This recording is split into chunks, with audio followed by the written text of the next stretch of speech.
Turabaramukije inshuti namwe bakunzi ba Radio Maria Burundi ijwi ry'Imana iwanyu ijwi ry'Imana iwacu, tubaye nikaze mu kiganiro cy'inyigisho ndoramana cyo kuri uyu munsi.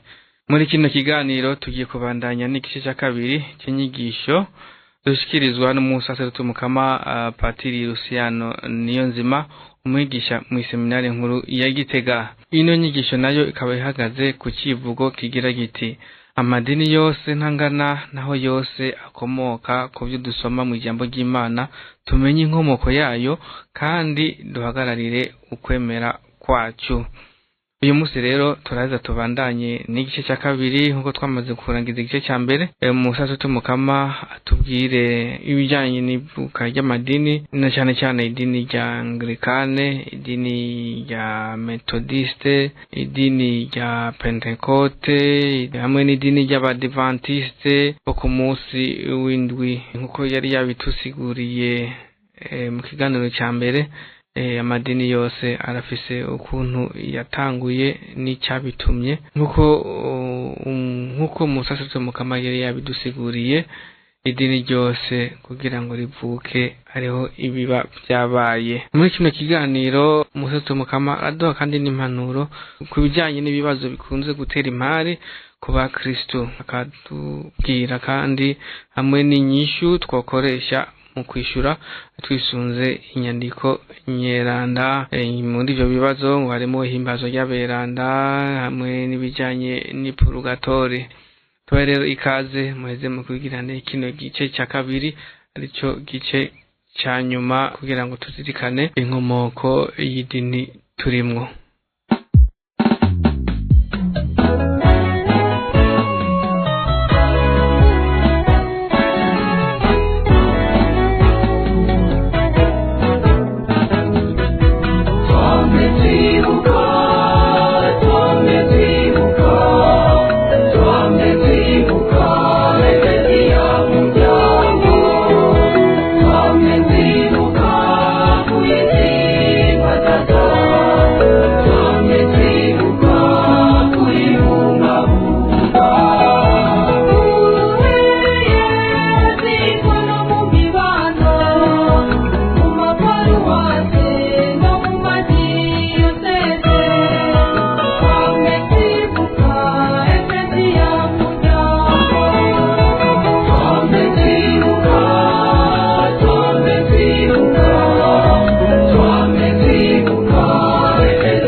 Ibijyanye n'ivuka ry'idini ya Anglikani. Ivuka ry'idini ya Anglikani, idini Anglikani cyangwa idini y'Abongereza yavukiye mu Bwongereza. Mu Bwongereza Katolika yamye yiganje, yamye ikomeye kuva na kera, igihe aberanda Patrice n'abandi bamenyesha inkuru nziza mu bihugu by'Ubwongereza. Abami b'Abongereza bari barateye iteka na papa ry'ukwitwa abahagarikizi b'ukwemera. Mu gihe cy'imigumuko ya Luteri, Calvino na Zwingli, umwami hari w'umunani w'Ubwongereza yarahagarariye ukwemera Gatolika, ararwanya yivuye inyuma abaporoti ngo ntibinjire mu gihugu cy'Ubwongereza.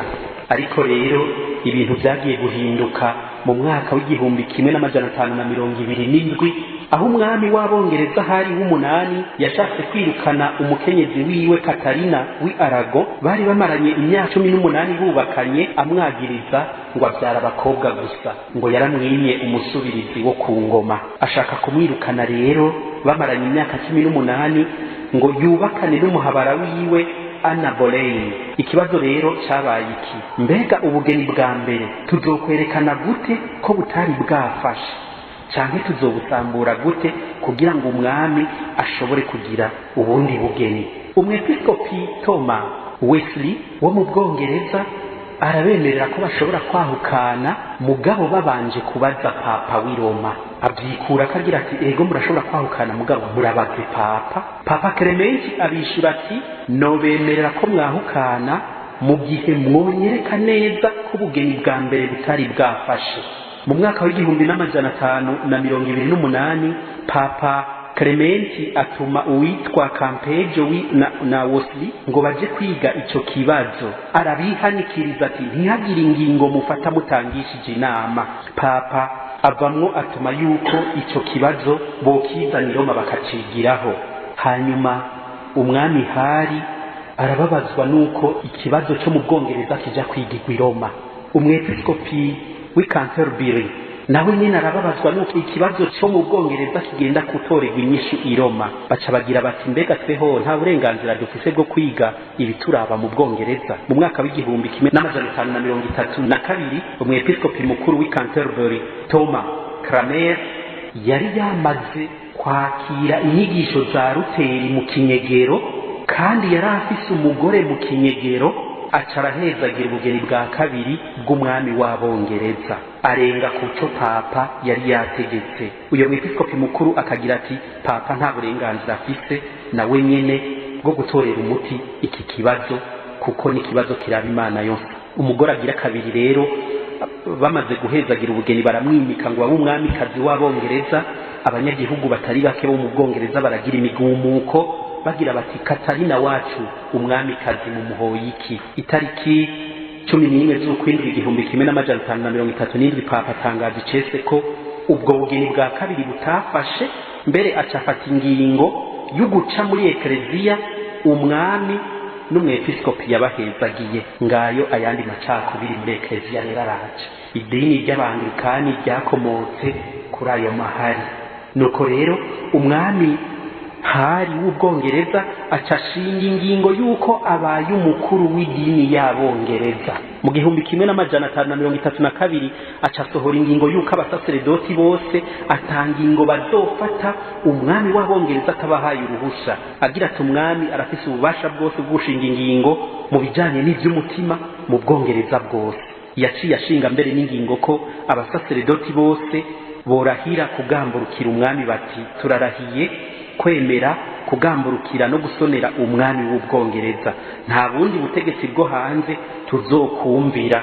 Mu nyuma hazoshingwa n'irindi bwirizwa ryo guhana no guhasha abatazogamburuka izo ngingo za mbere. Ariko Musenyeri Rochester Fisher n'ubundi yitwa Thomas More baranse kurahira, baca baricwa, ekleziya ibahimbaza nk'abamaratiri. Ndetse uyu mweranda Thomas More mu mwaka w'2000 Papa Yohani Paul wa kabiri yatangaje yuko abaye umuvunyi w'abanyepolitike, kuko uyo Thomas More yari umunyepolitike akomeye mu Bwongereza, niwe muvunyi w'abanyepolitike. Abanyepolitike muri ngaha umuvunyi wanyu ndamubibukije, muzoze muramusaba ni Thomas More, azobagirira ibyiza, azobatakambira ku Mana. Umwami rero yavuye atanga amatangazo mu masengero yose yo mu Bwongereza ko ariwe agaba ekleziya yaho, kandi abasaseredoti n'abihebeye Imana babwirizwa kubyigisha. Abatabishoboye bakabagitegurira inyigisho bazosoma mu isengero. Icyo umwami w'Ubwongereza yanse ni ubukuru bwa papa, ariko ku by'ukwemera ntacyo yahinduyeko. Bagumye bemera iby'abakatolika bemera. Mu mwaka w'1539 yarashimangiye ko Yezu ari wese mu Karistiya. Uyo mwami arashimangira ko bidakenewe gusangira ku mukate n'umuvinyu nk'uko i Roma bavyigisha. Arashimangira ko abasaseredoti bokwambara imyambaro ibaranga, ko bogumya indagano y'ubwere ntegerwa bakaguma ari abasore, kandi ko abakristu bokwirega ku musaseredoti, yongera arasigura akamaro k'imisa. Umwami Hari yahavuye yitaba Imana mu 1547 ageze ku mugore agira gatandatu, kuko mu nyuma murumva ko yirukanye Katarina w'Aragon, afata Anna Boleyn, baravanye yabirana n'uwitwa Yohana Seymour, baravana yabirana n'uwitwa Anna w'Cleve, yabirana na Katarina Howard, yabirana na Katarina Parr. Yapfuye ageze ku mugore agira gatandatu. Ku ngoma y'umwami Edward wa gatandatu niho aba-Anglikani baciye baheba ukwemera kw'abakatolika, bakira inyigisho zimwe za Luteri, bakira mu idini yabo inyigisho zimwe zakomotse kuri Luteri. Ekleziya Gatolika yagumye irondera kugiranira ibiganiro n'aba-Anglikani kugira ngo basubize hamwe, kandi gushika mu mwaka w'1985 ibiganiro hagati y'aba-Anglikani n'abakatolika byo gusubiza hamwe byari bigeze kure. Ariko mu mwaka w'1991 aba-Anglikani baciye batangura kwakira mu ibanga ry'ubusaseredoti n'ubwepiskopi abakenyezi. Bamaze rero gutangura ibyo kwatira abagore ngo baba abasaseredoti n'abepiskopi, bya biganiro bica birahagarara. Mu mwaka w'1992 bari bamaze kwatira mu budiyakoni abagore 1947, bamaze kwatira mu busaseredoti abagore 1339, bamaze kwatira mu busenyeri mu bwepiskopi abagore 3. Ibiganiro biba birahagaze. Mu mwaka w'2013 ibice bimwe byo muri Amerika n'Iburaya mu idini ya Anglikani bemeje yuko bashobora kwatira mu bwepiskopi abagabo bubakanye n'abagabo canke abagore bubakanye n'abagore. Bitangurira muri Amerika mu mwaka w'2003 aho Robinson muri Amerika yatigwa mu bwepiskopi kandi abana n'umugabo nkawe. Mary Clackpool mu mwaka w'2010 yatigwa mu ibanga ry'ubwepiskopi ari umugore abana n'umugore nkawe. Ivyo byatumye rero n'aba-Anglikani ubwabo bacanamwo. Aba-Anglikani bamwe cyane abo muri Afrika baragira bati ibyo bintu tubyemeye, baraheza bamera nk'abiciyemwo ayandi mashami. None rero umusenyeri mukuru cyane wo muri Nigeria, umusenyeri w'umuanglikani wo muri Nigeria Peter Akinola yaravyiyamirije yivuye inyuma. Nigeria ifise imiliyoni 18 z'abanglikani yonyene. Abanglikani bo muri Kenya cyane musenyeri wabo Thomas Kogo yaciye ahagarika imigenderanire hagati y'abanglikani bo muri Kenya n'abanglikani b'Iburaya na Amerika, basa n'abatandukanye. Uko byifashe ubu, abanglikani baracafise ibyo duhuriyeko n'abakatolika, barasangira, barirega, barahimbaza beranda n'iminsi mikuru nka Epifaniya, iherezwa ry'umukama, iburwa, barahimbaza Pasika, Ascension, Pentekoti n'ubutatu bweranda, barashemeza aberanda, barahimbaza Noeli n'iminyota, barahimbaza uwa 4 mweranda n'uwa 5 mweranda. Ku isi abanglikani bangana n'imiliyoni 80, bakaba bari mu maprovensi 38. Muri Afrika bagwiriye cyane mu buseruko, muri Afrika y'ubuseruko, muri Tanzania na Kenya n'u Burundi n'Ubuganda. Abanglikani no ngaha mu Burundi barahari. Mu mwaka w'1992 abanglikani bari bafise ngaha mu Burundi amaparuwase 231 ahurikiye mu madiyoseze 9. Abanglikani ahiwacu bafite diyoseze ya Bujumbura, diyoseze ya Buye Ingozi, diyoseze ya Gitega, diyoseze ya Makamba, diyoseze ya Matana, diyoseze ya Muyinga, diyoseze ya Rumonge, diyoseze ya Rutana na diyoseze ya Buhiga. Bafite amadiyoseze 9 ngaha mu Burundi. Sinzi ko yoba amaze kongerekana, ntabyo nibuka neza. None rero kuri ayo madini makuru mpejeje kuvuga niho hazokomoka ayo madini yose mubona.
bace ndababwira ingene amadini amwe ashika 3 yakomotse kuri ayo madini kugira ngo ayandi muzoyironderere mugabo mumaze kumva.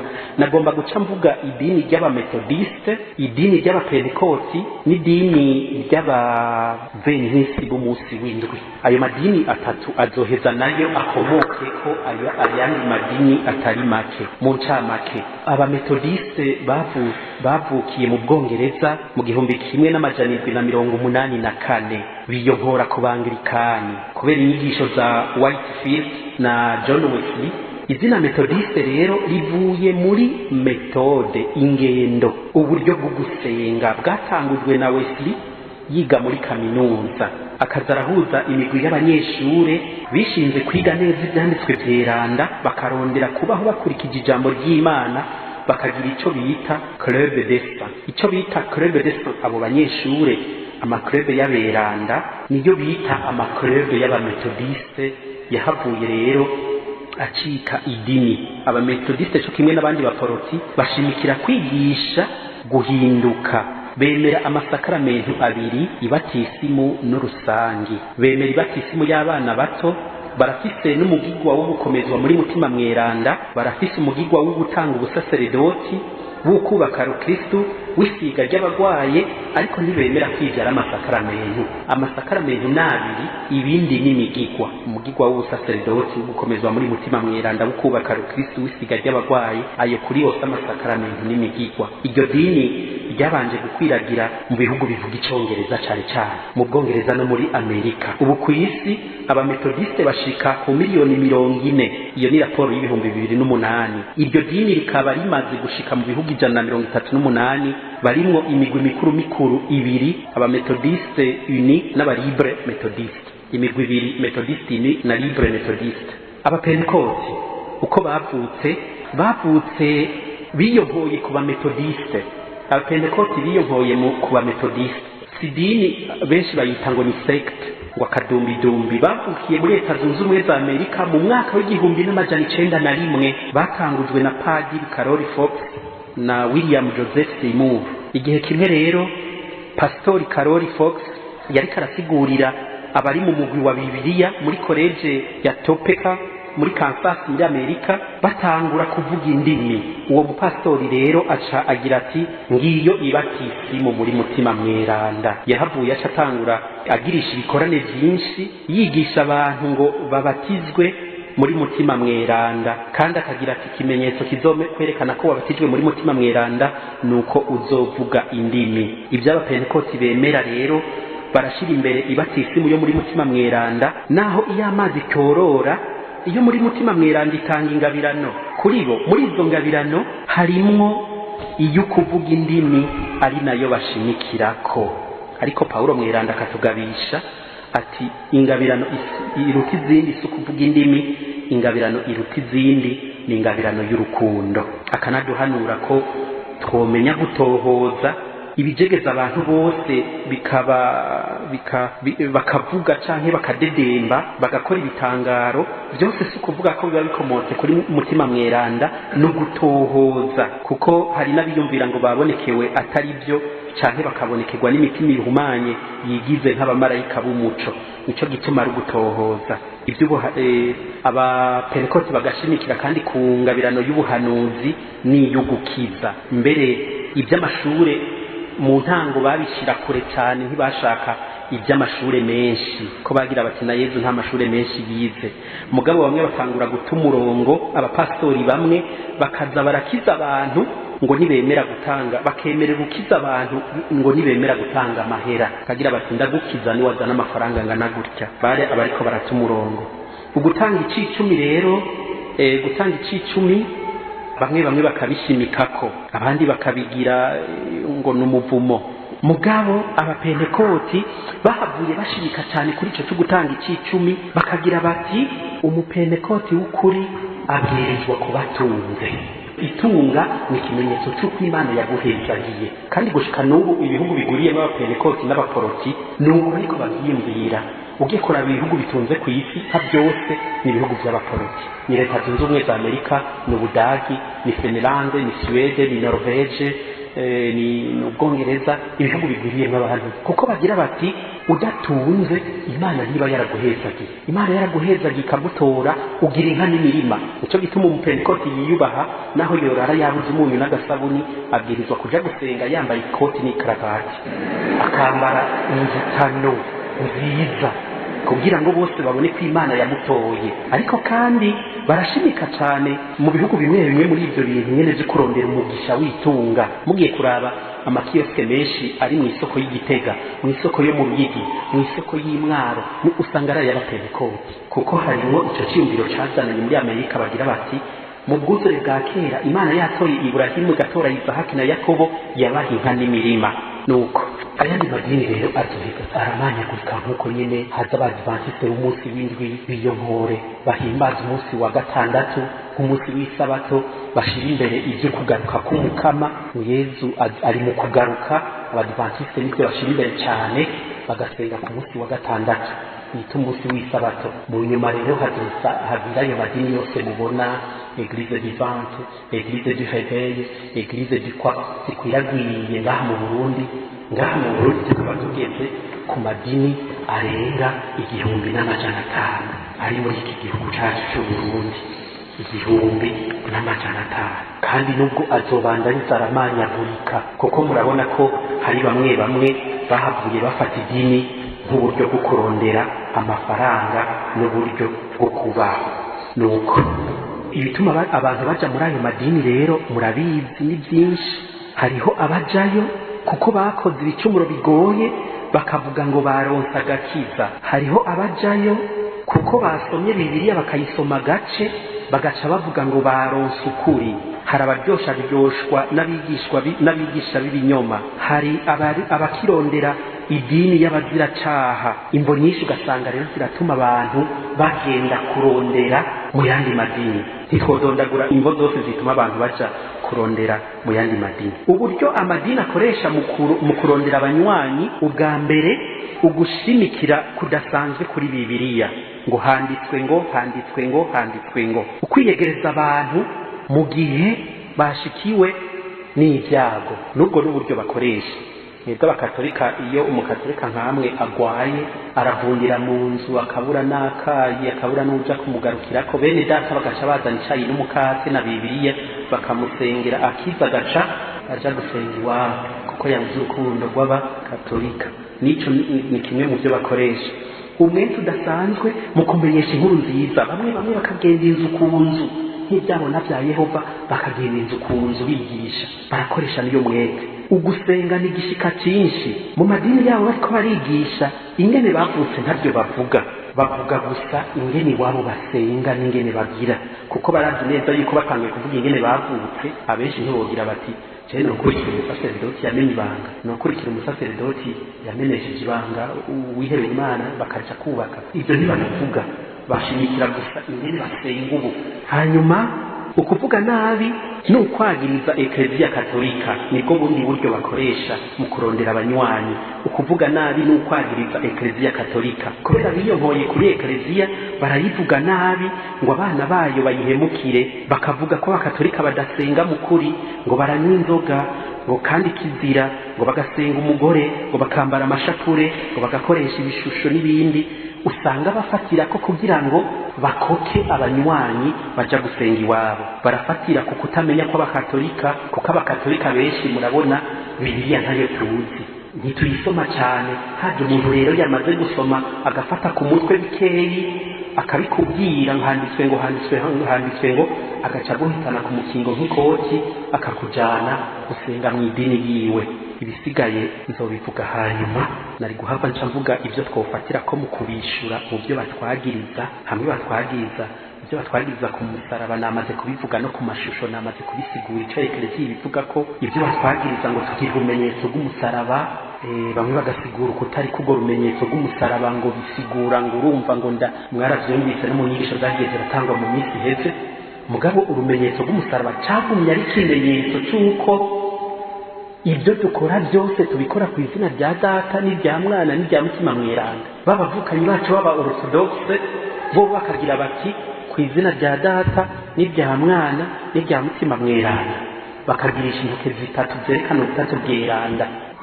Twebwe murabona tugenda tuhereza iburyo, bo bahereza ibubamfu, n'ibindi byinshi bagenda barafatira ko bavuga nabi papa cyangwa bavuga iki. Mugabo aha niho dukwiye kugabira twebwe abakatolika rero tugahagararira ukwemera kwacu. Namaze kuvuga ibyo amadini afatira ko kugira ngo arondere abanywanyi. Ubu rero nogira nti none twebwe twoheza tukishura gute ibyo bagenda baja baratwagiriza? Ubwa mbere nuko tutotera isoni n'ukwemera kwacu, tugafata Bibiliya natwe tukayisomera, tukamenya neza icyo ijambo ry'Imana ritubwira. Icyo ni cya mbere tubwirizwa gushira imbere. Ubwa kabiri ni bimwe bagenda barafatira ko bagira bati mwebwe abakatolika musenga ibyigwamana mu gukoresha imisaraba, mu gukoresha ibishusho n'amasanamu. Kuko mu bwuzure bwa kera Imana irabuza gukora amashusho n'amasanamu. Inyishu ya mbere mu bahereza ni iyihe? Mugabo sindi abatumye ngo muje guharira na bene wacu. Igikuru ni ugusenga, mugabo ukamenya icyo wishyura abakubaza, nk'uko Petero abivuga, ukamenya icyo wokwishura abakubaza ku mwizero uri muri wewe, ukamenya icyo ubishura. None rero ubwa mbere nuko mwoheza mukabishura uti ego ni iby'ukuri Imana yarabujije gukora amashusho n'amasanamu mu gitabo c'amategeko, tariko kandi mu gitabo c'ihunga canke c'ihunguka. Muri ico gitabo c'ihunguka nyene Imana yarasubiye itegeka Musa gukora abakerubini babiri, ibishusho by'abakerubini babiri bahagaze ku isanduku y'isezerano.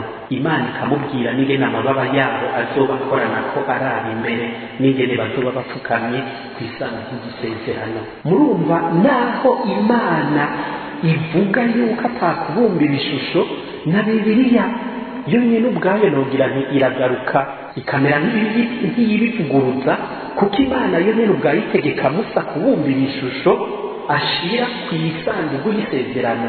Ubugira kabiri Imana yo nyine yarategetse Musa gucurisha inzoka y'icyuma, hamwe inzoka zakomora abanyisirayeli mu bugaragwa bahagararije Imana. Imana iraheze itegeka Musa gucurisha inzoka y'icyuma, igira iti uzoraba iyo nzoka y'icyuma imanitse ku giti yakomowe azocakira, kandi bigaca biba gutyo nyene. None abantu barinze bakira bihweje inzoka, boreka gukira bihweje umusaraba wa Yesu Kristo waturokoye. Erega iyo nzoka Imana yabwiye Musa ngo amanike ku giti n'ikimenyetso cya Kristo azoba umuvumo. Murazi ko muri Bibiliya handitswe ngo arakavumwa uwumanitse ku giti. None rero Yesu azokwikorera umuvumo wacu w'ibicumuro byacu, azokwishyira ko imivumo yacu, acike abe amere nk'igicibwa kubera twebwe, kugira ngo adukize. Cyari ikimenyetso Imana iri kirabura. Hanyuma rero wihweje iyo nzoka yakomowe yarakira, cyari ikimenyetso cyerekana ukungene wihweje igicumuro burya naco kirakomora. Wihweje igicumuro cyawe gifise ubumara nk'inzoka, ni intango y'ugukira. Utaratangura kwigaya no kwihweza igicumuro cyawe ntushobora gukira. Umuntu iyo atangiye kwinjira mu mutima wiwe akihweza icyamukomoye igicumuro, ni intango y'ugukira, acahakura ukwigaya. Ku musaraba rero Yesu yitiranijwe n'igicumuro.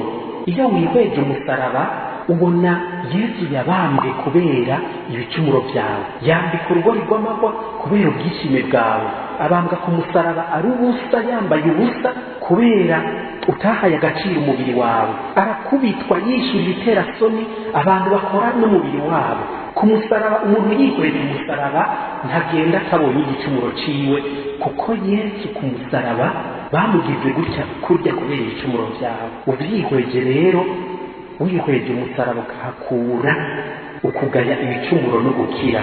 Nibyo Imana yakoze, n'ibitangaza Imana yagize. Murazi yuko Imana idatsindwa.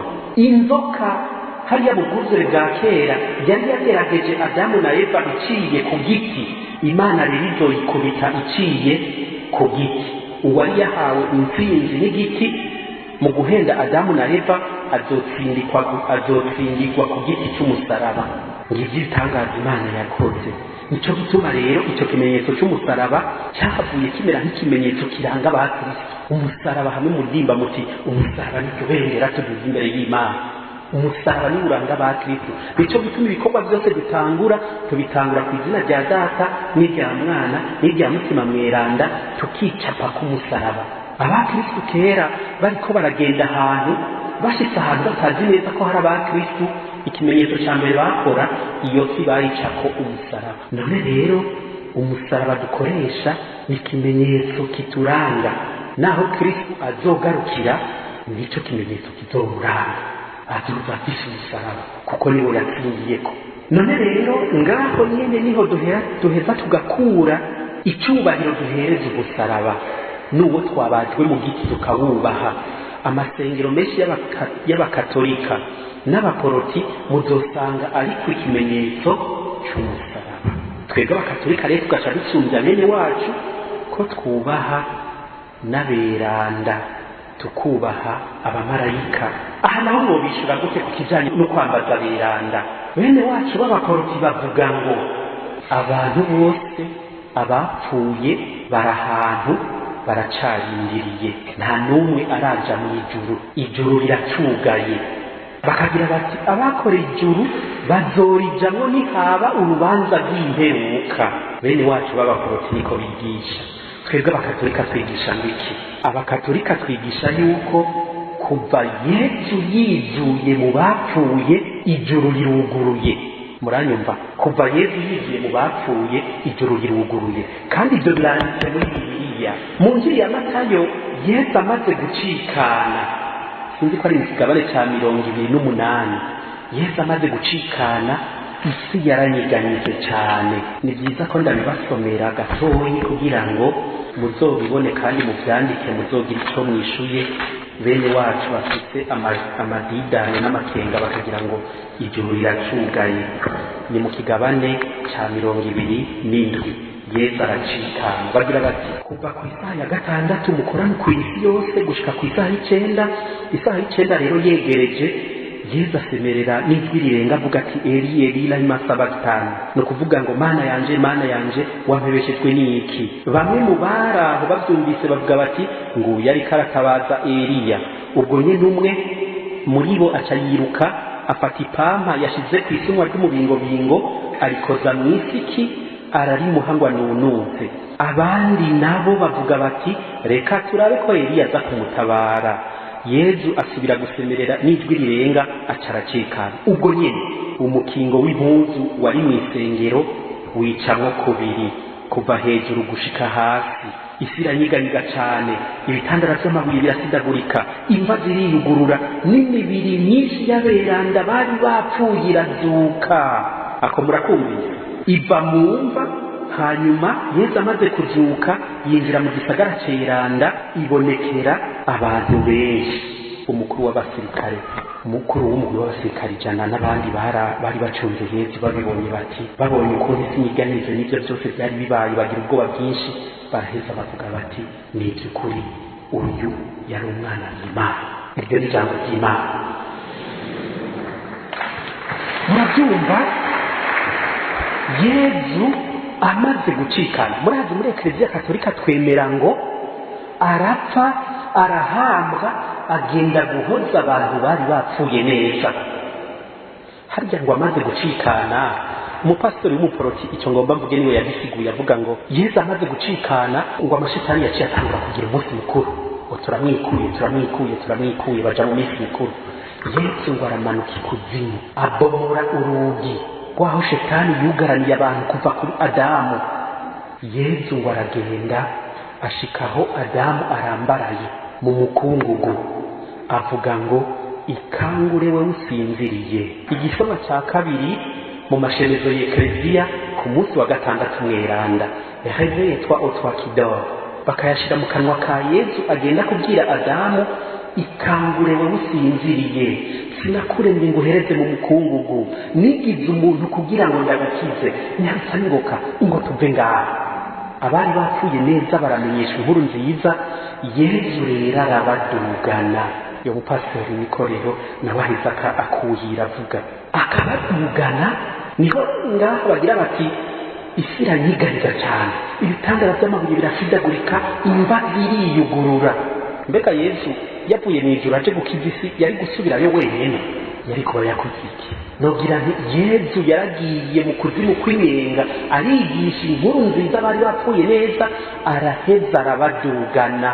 Abo wa mbere mu bari bapfuye, ab'imfura y'abazima, ijuru ryaheza ririyugurura, inzamba n'ikengeri zose zo mu ijuru ziravuga, arashikiriza data ishikanwa rizima ryabo yacunguye. Nicyo gituma muri Ekleziya Katolika tugira tuti kuva Yesu aducunguye, nogira nti kuri Asensiyo ijuru riruguruye. Uwarikoreye apfuye araciga urubanza rwiwe, agaheza akwiye ijuru akarijamwo, akwiye umuriro akawujamwo. Yakoreye ijuru akarijamwo, yakoreye umuriro akawujamwo. Urubanza rw'imperuka ni iki? Urubanza rw'imperuka turindiriye igihe Yesu azogaruka, abantu bose bakazuka, nogira nti n'umubiri wacu ukazuka, nawe ukaja gusangira n'umutima icyo bakoreye. Umutima warashitse mu ijuru, n'umubiri wacu uzogenda gusangira nawo agahimbare ko mu ijuru, kuko Imana ntirenganya. Iryo juru umutima n'umubiri babirondereye hamwe. Namwe iyo muntu azohanwa akaja mu muriro, n'umubiri uzojayo, kuko umutima n'umubiri byacumuye hamwe, none bizohanirwa hamwe. Urubanza rw'imperuka nogira nti naho n'imibiri yacu izozuka nayo igasangira n'umutima. Ubu ninahazwa umutima wamaze kuronka canke igihano umubiri wamaze kuronka. Twebwe rero muri Katolika ijuru riruguruye. None rero Ekleziya niho ifatira ikagira iti abana bayo bakoze neza bari ku isi bagatanga akarorero. Ekleziya igaheza igatangaza mu bubasha yahawe n'Imana, ikagira iti kanaka n'umweranda murashobora kumusaba mukamwambaza ngo abavugire ku Mana kuko ari hafi yayo. Umuntu aba mweranda gute? Nuko bwa mbere Ekleziya irabanza igatohoza uyo muntu. Namwe ngaha murashobora kubwira Ekleziya igatohoza ku muntu mwibaza ko ari mweranda. Hanyuma muri diyoseze bamaze kwiga neza iyo dosiye y'uwo muntu bashaka ko aja mu gihari cy'aberanda, bakabirunga ikiroma.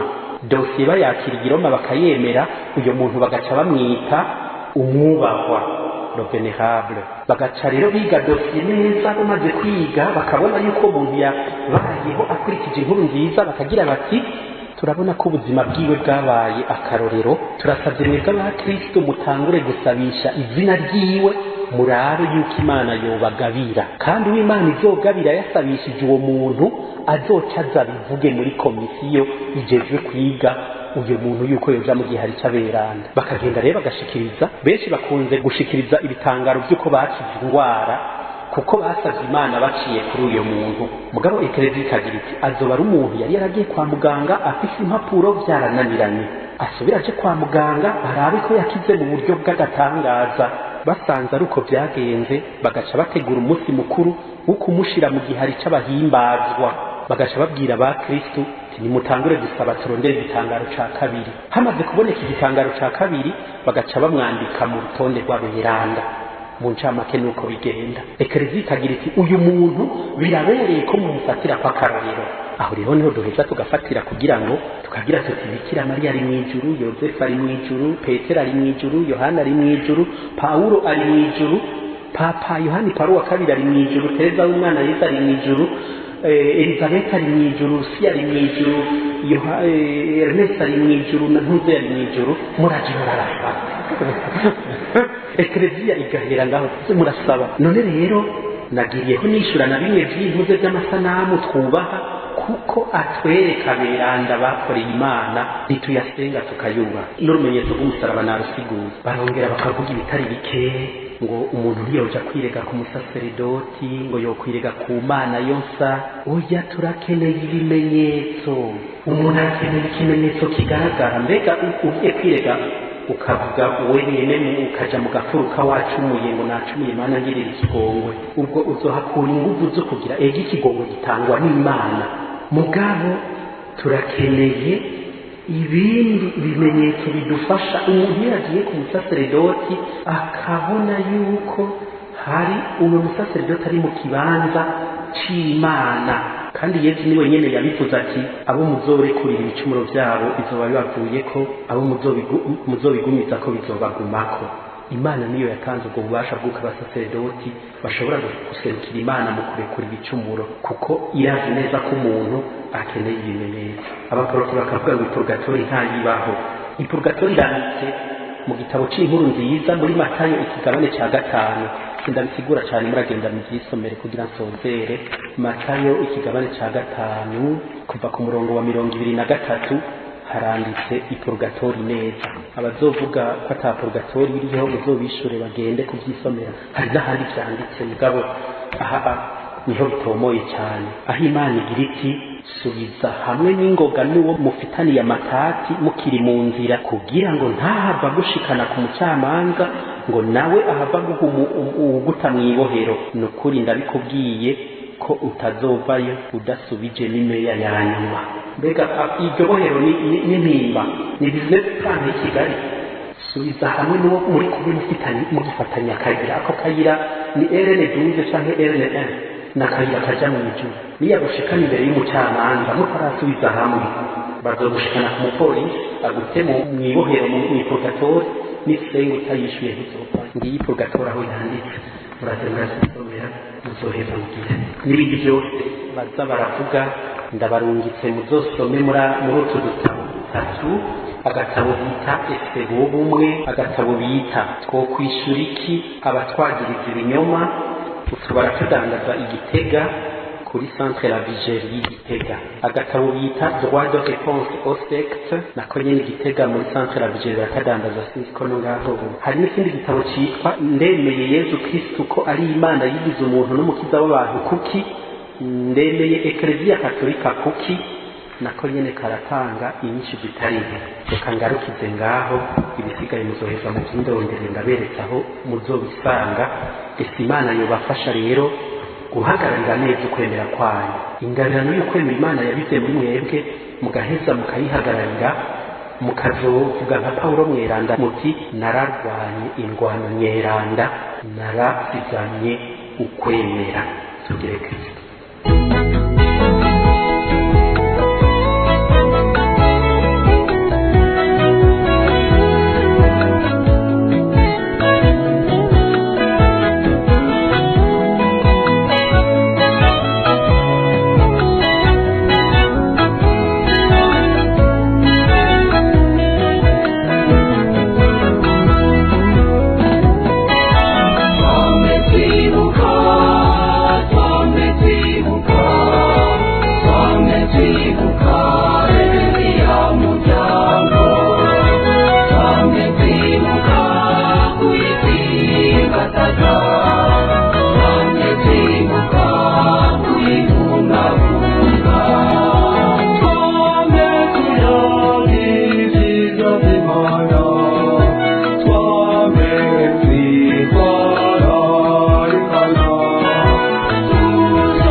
Bakunzi ba Radio Maria Burundi Ijugimana iwanyu Ijugimana iwacu, ano harangiriye ikiganiro cy'inyigisho ndoramana cyo kuri no munsi, cyari igice cya kabiri civugo amadini yose ntangana naho yose akomoka ku byo dusoma mu jambo ry'Imana, tumenye inkomoko yayo kandi duhagararire ukwemera kwacu. Dukengurukire mwebwe mwese mwari kumwe natwe, mwaduteze yompe muri kino kiganiro. Turazi ko mwakuye ibitari bike, mwashoboye gutahura amadini tubona nga mu Burundi, ayo tumva ku maradiyo, ayo tubona mu mateleviziyo, ko yose afise aho yavuye, yose afise intango. dukengurukire cyane umusaseredoti mukama Patiri Luciano Niyonzima yaje kutwigisha muri nyigisho ndoramana. Tubipfurize kuronerwa mu byanyu, tubipfurize kubandanya musenga narijya mwamaze kumenya aho mwamuka. Ikiganiro mwagiteguye na Radio Maria Burundi kuri mikoro ari kumwe n'Eric Biko bayubahe naho gutaha akotse.